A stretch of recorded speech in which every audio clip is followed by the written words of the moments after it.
ചൊവ്വാദേവൻ അതായത് മംഗൾദേവൻ മഹാദേവന്റെ പുത്രനാണ്. മംഗൾദേവന്റെ കഥയെക്കുറിച്ച് നിങ്ങൾ കേട്ടിട്ടുണ്ടോ? ശിവമഹാപുരാണം അനുസരിച്ച് ചൊവ്വാദേവൻ അതായത് മംഗൾദേവൻ മഹാദേവന്റെ പുത്രനാണ്. സതീദേവിയുടെ വിയോഗം പ്രപഞ്ചനാഥനെ അത്രമേൽ തളർത്തിയിരുന്നു. പ്രിയതമയുടെ വേർപാടിൽ ലോകത്തോട് വിട പറഞ്ഞ് മഹാദേവൻ കൈലാസത്തിന്റെ ഏകാന്തതയിലേക്ക് മടങ്ങി. അവിടെ അദ്ദേഹം കഠിനമായ തപസ്സിൽ മുഴുകി. വർഷങ്ങൾ നൂറായിരങ്ങളായി കടന്നുപോയി. ഭഗവാന്റെ ഉള്ളിലെ വിരഹവും ക്രോധവും ഒരു അഗ്നിപർവ്വതം പോലെ തിളച്ചു മറിഞ്ഞു. ആ തപസ്സിന്റെ ചൂട് കാരണം കൈലാസത്തിലെ കാലങ്ങളായി ഉറച്ചു കിടന്ന ഹിമപാളികൾ ഉരുകി പുഴയായി ഒഴുകാൻ തുടങ്ങി. ദേവന്മാർ പോലും ഭഗവാന്റെ ആ തേജസ്സിനെ ഭയപ്പെട്ടിരുന്നു. മഹാദേവന്റെ ആ തപസ് അതിന്റെ പരകോടിയിലെത്തിയ ഒരു നിമിഷം മഹാദേവന്റെ തൃക്കണ്ണുകൾക്കിടയിലുള്ള നെറ്റിത്തടത്തിൽ നിന്ന് 3 തുള്ളി വിയർപ്പ് കണങ്ങൾ ഭൂമിയിലേക്ക് അടർന്നു വീണു. ആ വിയർപ്പിന് സൂര്യന്റെ പ്രകാശവും മഹാദേവന്റെ ശക്തിയും ഉണ്ടായിരുന്നു. ആ വിയർപ്പ് തുള്ളികൾ ഭൂമിയിൽ സ്പർശിച്ച നിമിഷം വലിയൊരു മുഴക്കത്തോടെ ഭൂമി പിളർന്നു. ആ ഗർത്തത്തിൽ നിന്ന് ഉദയ സൂര്യനെ പോലെ ചുവന്ന നിറമുള്ള ഒരു ബാലൻ ഉദയം ചെയ്തു. 4 കൈകളും തേജസ്സുറ്റ മുഖവും അസാമാന്യമായ കരുത്തുമുള്ള ഒരു കുമാരൻ. കൈലാസനാഥന്റെ അംശത്തിൽ നിന്ന് ജനിച്ച ആ കുഞ്ഞിനെ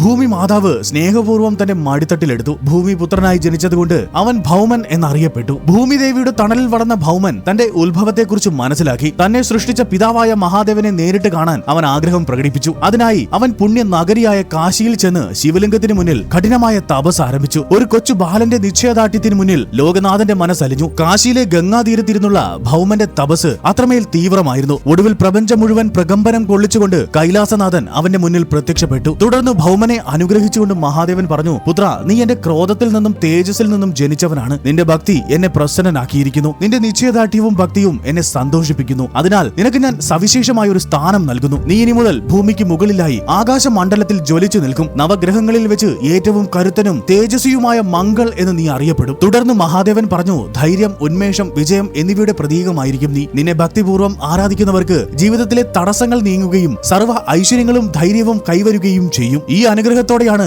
ഭൗമൻ ചൊവ്വാഗ്രഹമായി മാറിയത്. ഈ ഐതിഹ്യം ഇന്നും ജീവിക്കുന്ന ഇടമാണ് മധ്യപ്രദേശിലെ ഉജ്ജയിനിലുള്ള മംഗൾനാഥ് ക്ഷേത്രം. ക്ഷിപ്ര നദിയുടെ തീരത്ത് സ്ഥിതി ചെയ്യുന്ന ഈ ക്ഷേത്രത്തിന് ചില സവിശേഷതകളുണ്ട്. പുരാതന ഭാരതീയ ഭൂമിശാസ്ത്രം അനുസരിച്ച് ഭൂമിയുടെ മധ്യബിന്ദുവായാണ് മംഗൾനാഥ് ക്ഷേത്രത്തെ കണക്കാക്കപ്പെടുന്നത്. അതുകൊണ്ട് തന്നെ പ്രപഞ്ചത്തിലെ ഊർജ്ജ പ്രവാഹം ഇവിടെ കേന്ദ്രീകൃതമാണെന്ന് വിശ്വസിക്കപ്പെടുന്നു. മംഗൾദേവൻ ഭൂമിയിൽ നിന്ന് ഉദയം ചെയ്തത് ഇവിടെയാണെന്നാണ് മത്സ്യപുരാണം പറയുന്നത്. അതിനാൽ ചൊവ്വാഗ്രഹത്തിന്റെ ജന്മസ്ഥലമായി ഇവിടം ആരാധിക്കപ്പെടുന്നു. ജാതകത്തിൽ ചൊവ്വാദോഷം ഉള്ളവർ അതിന്റെ തീവ്രത കുറയ്ക്കാനായി ഇവിടെ എത്തി പ്രത്യേകമായി നടത്തുന്ന വഴിപാടാണ് ഭട്ടപൂജ. തൈരും അരിയും ചേർത്ത് ശിവലിംഗത്തിൽ നടത്തുന്ന ഈ പൂജ മംഗൾദേവന്റെ ക്രോധം ശമിപ്പിക്കുമെന്നാണ് വിശ്വാസം. പുരാതന കാലം മുതൽക്കേ ജ്യോതിശാസ്ത്ര പഠനങ്ങൾക്ക് ഉജ്ജയിനി പ്രസിദ്ധമാണ്. കർക്കടക രേഖ കടന്നുപോകുന്നത് ഈ ക്ഷേത്രത്തിന് സമീപത്ത് കൂടിയാണെന്നത് ഇതിന്റെ പ്രാധാന്യം വർദ്ധിപ്പിക്കുന്നു. മംഗൾദേവന്റെ അതായത് ചൊവ്വാദേവന്റെ ഈ കഥ നിങ്ങൾക്ക് ഇഷ്ടമായാൽ ലൈക്ക് ആൻഡ് സബ്സ്ക്രൈബ് ചെയ്യൂ. ഹർ ഹർ മഹാദേവ്, ജയ് മംഗൾദേവ്.